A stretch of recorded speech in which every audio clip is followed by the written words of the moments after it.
حسین ایک علامت ہے زندگی کے لیے، حسین عزم سفر ہے مسافری کے لیے، فطرت کی مصلحت کا اشارہ حسین ہے، قربانیوں کی آنکھ کا تارا حسین ہے۔ وہ اس لیے لڑے کہ ستم کو مٹا سکے، پھر کیوں نہ ہم کہیں کہ ہمارا حسین ہے۔ کربلا کا واقعہ کئی بار سنا بھی ہوگا اور سنتے بھی رہتے ہیں۔ عاشورہ کا دن آتا ہے، روزہ بھی رکھتے ہیں، لنگر بھی پکایا جاتا ہے، نیاز بھی کھاتے ہیں، نعرے بھی لگاتے ہیں کہ میں تو پنجتن کا غلام ہوں۔ اچھی بات ہے، ذکر کرتے رہنا چاہیے، مگر سوال یہ ہے کہ یہ کربلا کا واقعہ مجھے اور آپ کو پیغام کیا دیتا ہے؟ سیکھنا کیا ہے؟ صرف واقعہ سننا ہے، غم دل میں آتا ہے، یہ تو ٹھیک ہے، لیکن اس سے اپنی ذات میں فرق کیا آیا؟ کئی بار عاشورہ آ کر گزر گیا، کئی بار واقعہ کربلا کو سنا، مگر اپنے اندر، اپنی ذات کے اندر کیا تبدیلی آئی؟ آج ہم آپ کو بتائیں گے کہ واقعہ کربلا پیغام کیا دیتا ہے۔ What is the message of Karbala? اس بارے میں چند باتیں آپ کے سامنے پیش کرتی ہوں۔ سب سے پہلی بات، امام حسین رضی اللہ تعالی عنہ کی جب ولادت ہوئی تو آپ کی ولادت کے ساتھ ہی یہ خبر بھی نبی پاک صلی اللہ علیہ وآلہ وسلم کو دے دی گئی تھی کہ امام حسین کو شہید کیا جائے گا۔ ابھی پیدا ہوئے ہیں، اتنی بڑی خوشی ملی ہے، اور یہ خبر بھی دے دی گئی کہ انہیں آپ کی امت کے لوگ ہی شہید کریں گے۔ کچھ روایتیں آپ کو سناتی ہوں۔ ام الفضل فرماتی ہیں کہ میں ایک بار نبی کریم صلی اللہ علیہ وآلہ وسلم کی خدمت میں حاضر ہوئی۔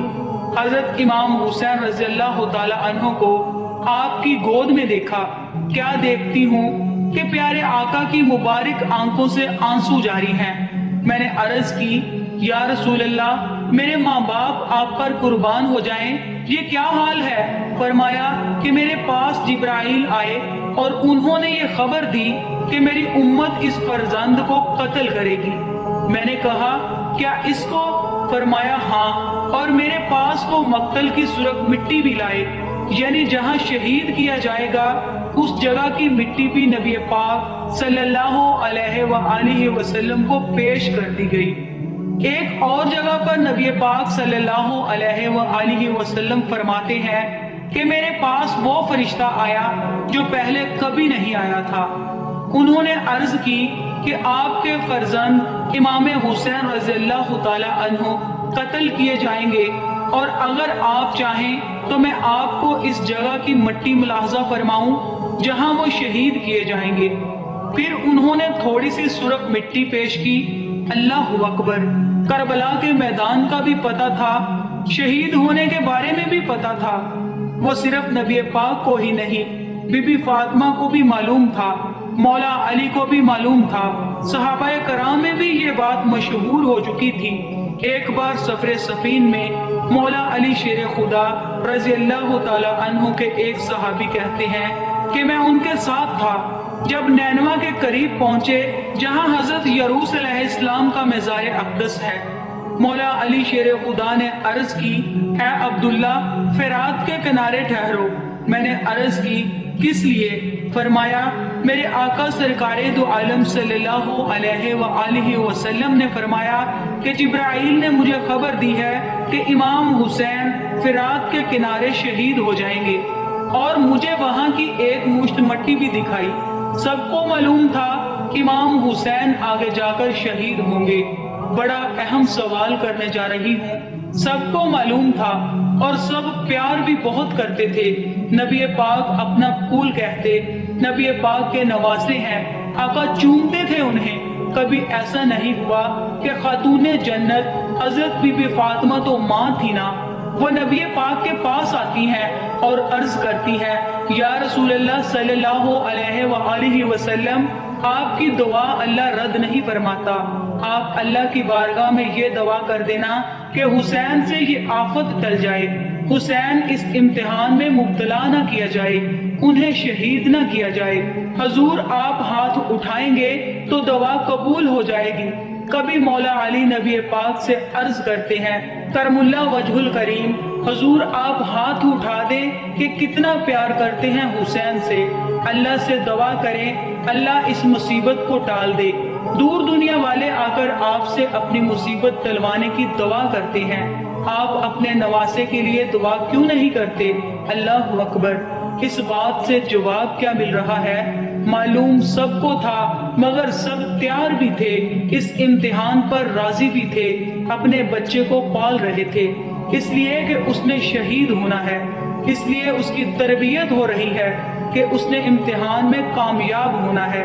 پہلا پیغام کیا مل رہا ہے کہ زبان پر شکوہ و رنج و غم لایا نہیں کرتے۔ اے پنجتن کے ماننے والوں سنو، تھوڑی سی تکلیف آ جائے تو شکوہ ہے، شکایت ہے، بس یار میرے سر میں بہت درد رہتا ہے، بخار جاتا ہی نہیں، ہر وقت کمر دکھتی ہے، کاروبار تو بالکل نہیں چل رہا، گھر پہ پریشانیاں ہی پریشانیاں ہیں، میں دین کا کام کرتا ہوں تو کوئی حوصلہ نہیں بڑھاتا، میرا بیان سننے کے لیے لوگ نہیں آتے، چھوٹی سی تکلیف پر دل توڑ لیتے ہو اور کہتے ہو کہ پنجتن کا غلام ہوں۔ سنو، زبان پر شکوہ رنج و غم لایا نہیں کرتے، نبی کے غلام کبھی غم سے گھبرایا نہیں کرتے، وہ امتحان تھا اور وہ تیار تھے، اور آج ہم چھوٹی سی مشکل پر گھبرا جاتے ہیں، حالانکہ قرآن مجید فرقان حمید میں ہمیں بتایا گیا ہے کہ ایگزامینیشن امتحان تو آنا ہے۔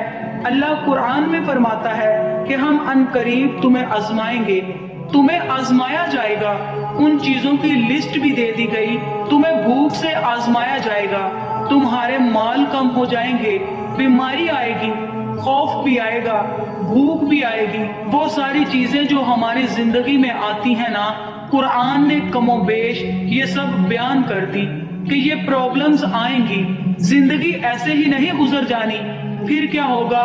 پھر اس کے بعد فرمایا وَبَشِّرِ الصَّابِرِينَ، خوشخبری ہے صبر والوں کے لیے، مشکل آتی ہے صبر کرتے ہیں، امتحان میں کامیاب ہوتے ہیں۔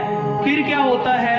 الَّذِينَ إِذَا ابْتَلَاهُمْ مُصِیبَۃٌ، جب ہم کسی مصیبت میں گرفتار ہوتے ہیں پھر کیا ہوتا ہے؟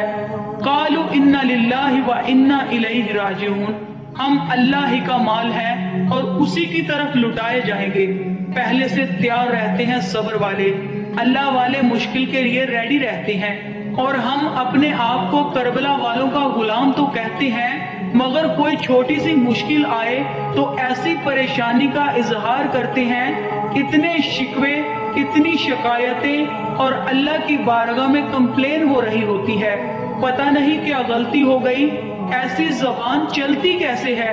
سمجھ میں نہیں آتا کہ جو بندہ یہ کہے کہ پتہ نہیں مجھ سے کون سی غلطی ہو گئی، ارے ہماری غلطیاں اتنی ہیں کہ ہم کاؤنٹ نہیں کر سکتے، ہم پر تو آگ برسے یہ بھی کم ہے۔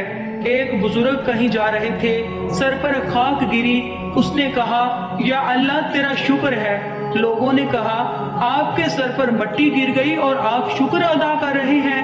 کہتا ہے عمل تو ایسے ہیں کہ آگ گرنی چاہیے، مٹی گر گئی اس لیے اللہ کا شکر ادا کرتا ہوں۔ اپنے اعمال اتنے برے ہوتے ہوئے بھی ہم یہ کیسے کہہ سکتے ہیں کہ میرا قصور کیا ہے؟ اللہ کھانا دے رہا ہے، روٹی دے رہا ہے، سانس دے رہا ہے، اس نے عزا سلامت رکھے ہیں، بہت کچھ دیا ہے ہمیں۔ شکوہ نہ کیا کرو، کربلا والوں کو یاد کیا کرو۔ اے میری اسلامی بہنوں اور بھائیوں، جو کسی چھوٹی تکلیف پر نیکی کو چھوڑ کر گھر چلے گئے، پھر کربلا والوں سے کیسی محبت ہے؟ وہ تو نہیں گئے کربلا سے واپس، وہاں پر پانی بھی بند کر دیا گیا، دھوپ بھی تھی، بھوک بھی تھی، دشمن بھی تھے۔ اے مبلغ، معمولی سی مشکل پہ تو گھبراتا ہے، دیکھ حسین نے دین کی خاطر سارا گھر قربان کیا، تو ہمیں مشکل سے گھبرانا نہیں چاہیے۔ امتحان آنا ہے، خوش نصیب وہ ہے جو امتحان میں صبر کا دامن تھامتا ہے۔ کربلا کا دوسرا پیغام، امام حسین رضی اللہ تعالی عنہ کوفہ میں لڑنے تو نہیں گئے تھے، آپ کو تو خط لکھ کر بلایا گیا تھا۔ لڑنے کے لیے فیملی لے کر کون جاتا ہے؟ آپ اپنے بچوں کو لے کر جا رہے ہیں، خواتین بھی ساتھ ہیں، یہ تو مہمان بننے گئے تھے، انہیں تو بلایا گیا تھا کہ حضور آپ آئیے، ہم آپ کی بیعت کریں گے، مگر ان ظالموں نے دھوکہ کیا اور آپ سے جنگ کرنے کے لیے تیار ہو گئے۔ مگر یہاں ایک سوال پیدا ہوتا ہے، حضرت امام حسین چاہتے تو کمپرومائز کر لیتے، بات مان لیتے ان کی۔ بہت ساری شریعت میں ایسی اجازتیں ہیں کہ جب جان جانے کا خوف ہو تو بہت سارے ناجائز کام بھی جائز ہو جاتے ہیں۔ تو امام حسین کی بھی تو جان جانے کا خوف تھا، ان کے پورے خاندان کی شہادت کا خوف تھا، لیکن کیوں بات نہیں مانی؟ کیوں باطل کے آگے سر نہیں جھکایا؟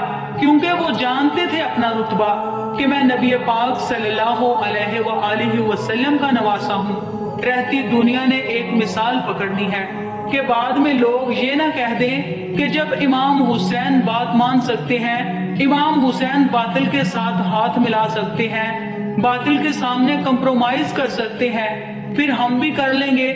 انہوں نے سر کٹا دیا، نانا کے دین کے پرچم کو بلند کیا، باطل کے آگے سر نہ جھکایا، رہتی دنیا کے لیے پیغام دے دیا۔ مگر آج امام حسین کا چاہنے والا، کربلا والوں کا غلام کہلانے والا، آج لوگ کہتے ہوئے نظر آتے ہیں۔ کیا کریں جناب، ساری مارکیٹ جھوٹ بولتی ہے، ہم کو بھی جھوٹ بولنا پڑا۔ کیا کریں، ہم مال میں ملاوٹ نہ کریں، دوسرے لوگ ملاوٹ کر کے مال بیچ دیں گے۔ ہمیں اپنا کاروبار چلانا ہے، کچھ نہ کچھ کرنا پڑتا ہے۔ ہمارے خاندان کے رسم و رواج ایسے ہیں، ناچ گانے ڈھول تماشے نہ کریں تو خاندان والے مذاق اڑائیں گے۔ ہمیں شادی میں یہ سب کرنا پڑتا ہے۔ دوست کہتا ہے ارے سارے دوست غلط کام کرتے ہیں، میں ان کا ساتھ نہ دوں تو وہ میرا مذاق اڑاتے ہیں۔ اللہ اکبر، میں آپ سے پوچھتی ہوں، یہ حسینیت ہے یا یزیدیت ہے؟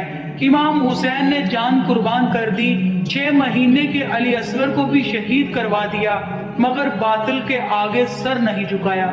اور آج تھوڑے پیسوں کے لیے، چند لوگوں کو خوش کرنے کے لیے کیا کروں؟ سیٹھ ناراض ہو جائے گا، اس لیے میں نماز نہیں پڑھتا، نوکری میں اجازت نہیں ملتی۔ تمہیں شرم نہیں آتی؟ تم چند پیسوں کی خاطر نماز عیا کر دیتے ہو۔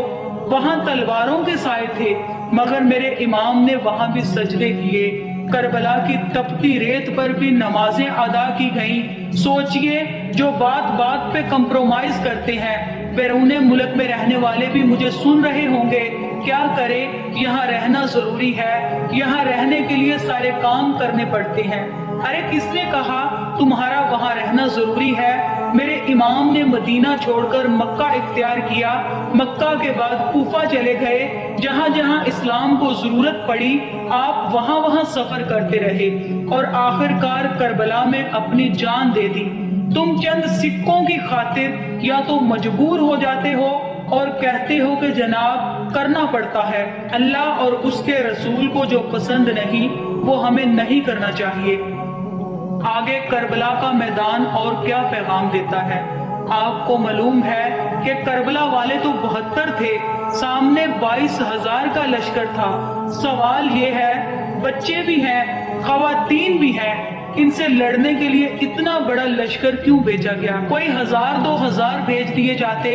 یزید بھی جانتے تھے کہ امام حسین کی رگوں میں شیر خدا کا خون دوڑ رہا ہے، ان کو قابو کرنا آسان نہیں ہے۔ خوف ان کے دلوں پر طاری تھا، مگر سوال یہ ہے کہ 22,000 کے لشکروں میں سے تو کئی ہزار لوگ واپس گئے ہیں۔ امام حسین رضی اللہ تعالی عنہ کے لشکر سے تو ایک مرد واپس گیا تھا، باقی سارے تو شہید ہو گئے تھے۔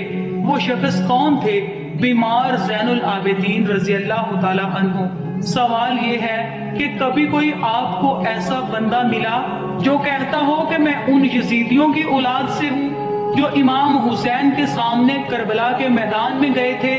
کوئی ایک بھی بندہ دنیا میں نہیں ملتا، حالانکہ وہ ہزاروں واپس گئے تھے۔ ادھر والے لشکر سے، حق والے لشکر سے ایک واپس گیا تھا۔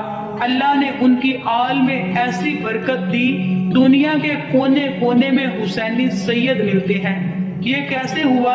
ایک نوجوان واپس گیا، مگر اتنی برکت۔ علماء بڑی پیاری بات فرماتے ہیں، اس بات سے ہمیں سیکھنے کو بھی ملتا ہے کہ بندہ جب کسی چیز کی قربانی دیتا ہے، اللہ اس چیز میں برکت ڈال دیتا ہے۔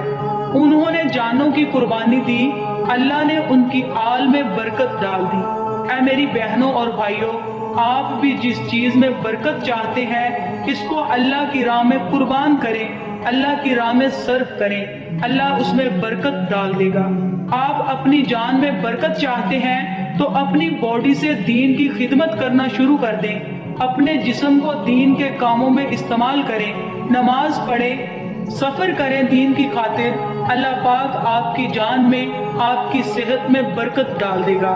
آپ چاہتے ہیں کہ آپ کی زبان میں برکت آ جائے، آپ کی گفتگو میں برکت آ جائے، اس زبان سے درود پڑھنا شروع کر دیں، اس زبان سے آپ نیکی کی دعوت دینا شروع کر دیں، اللہ آپ کی گفتگو میں برکت ڈال دے گا۔ آپ چاہتے ہیں کہ مال میں برکت آ جائے، اللہ کی راہ میں خرچ کریں، اللہ آپ کے مال میں برکت ڈال دے گا۔ کربلا کا میدان یہ بھی پیغام دیتا ہے کہ جو چیز اللہ کی راہ میں قربان کی جائے اللہ پاک اس میں برکت ڈال دیتا ہے۔ ایک اور پیغام جو ہمیں کربلا سے ملتا ہے کہ جب امام حسین علیہ السلام کو کربلا میں شہید کیا گیا، اس ٹائم امام حسین کس حالت میں تھے؟ آپ سجدے میں تھے۔ جب سر انور کو جسم اطہر سے الگ کیا گیا، شہید کیا گیا، آپ سجدے میں تھے۔ یہ کیا میسج ہے؟ یہ کیا پیغام ہے کہ امام حسین اور ان کے رفقا نے تلواروں کے سائے میں سجدے قضا نہیں کیے، نمازیں قضا نہیں کی۔ آج کربلا کے اسیران، خود کو حسین کا غلام کہنے والے، پنجتن کے گھرانے سے پیار کرنے والے سے سوال ہے کہ وہ کربلا کے میدان میں بھی نماز قضا نہ کرے اور تم بستر پر سوتے رہو اور تمہاری نمازیں قضا ہو جائیں۔ اپنے آپ سے پوچھئے، کیا میں واقعی پنجتن کا غلام ہوں؟ کربلا کا میدان پیغام کیا دیتا ہے کہ کیسی ہی سچویشن کیوں نہ ہو، نماز قضا نہیں کرنی۔ مگر آج بہت بڑی تعداد مسلمانوں کی نماز ہی نہیں پڑھتی۔ آؤ میں بھی نیت کروں اور آپ بھی نیت کریں کہ آج کے بعد ہماری کوئی نماز قضا نہیں ہوگی۔ جب سر انور کو نیزے پر اٹھایا گیا، سر انور شہید ہو چکا ہے، تن سے الگ ہو چکا ہے، لیکن جب نیزے پر اٹھایا گیا تو نیزے پر بھی سر انور تلاوت کر رہا ہے۔ عبادت ہو تو ایسی ہو، تلاوت ہو تو ایسی ہو۔ سر شبیر تو نیزے پہ بھی قرآن سناتا ہے۔ اب بتاؤ یہ کیا پیغام مل رہا ہے کربلا کے میدان سے؟ اور آج پنجتن کا غلام کہنے والے، کچھ کو تو قرآن پڑھنا ہی نہیں آتا، تلاوت تو دور کی بات ہے، صحیح معنوں میں قرآن ہی پڑھنا نہیں آتا۔ میں آپ سے پوچھتی ہوں، یہ کیسی کربلا والوں کی غلامی ہے؟ صرف لنگر پکانا ہی ان کی غلامی ہے؟ صرف نعرے لگانا ہی ان کی غلامی ہے؟ یا ان کے نقش قدم پر چلنا ان کی غلامی ہے؟ اگر اصل جس کو کہیں روح ملے گی، برکت ملنی ہے، حسینی کہلانے والا 5 وقت کا نمازی ہو، روزانہ تلاوت کرنے والا ہو۔ آؤ کربلا کے پیغام کو آج لے کر جاؤ۔ ویسے تو بہت ساری باتیں ہم کربلا کے میدان سے سیکھ سکتے ہیں۔ ایک آخری بات وہ ہے اسلامی بہنوں کے لیے، مجھے سن رہی ہوں گی، کربلا کے اس میدان میں خواتین بھی تھیں، خیموں میں تھیں، کتنے بڑے بڑے سانحے ہوئے، سرتاج شہید ہو رہے ہیں، بچے شہید ہو رہے ہیں، بھائی شہید ہو رہے ہیں، مگر کیا وہ بے پردہ خیموں سے باہر آئیں؟ اس کیفیت میں بھی پردہ داری باقی رکھی، حیا کی چادر باقی رکھی، مگر آج اپنے آپ کو پنجتن کا غلام کہنے والے گھرانے کا حال یہ ہے کہ عورتیں بے پردہ بازاروں میں گھوم رہی ہیں۔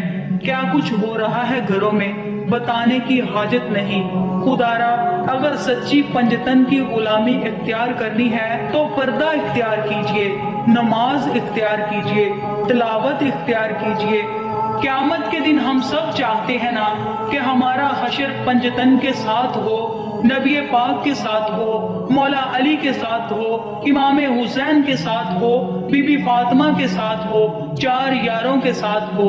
اگر تمنا یہ ہے، لیکن اگر قیامت میں امام حسین نے مجھ سے اور آپ سے سوال کر لیا کہ میں نے نانا کے دین کے لیے سارا گھر قربان کر دیا، تم نے کیا خدمت کی ہے؟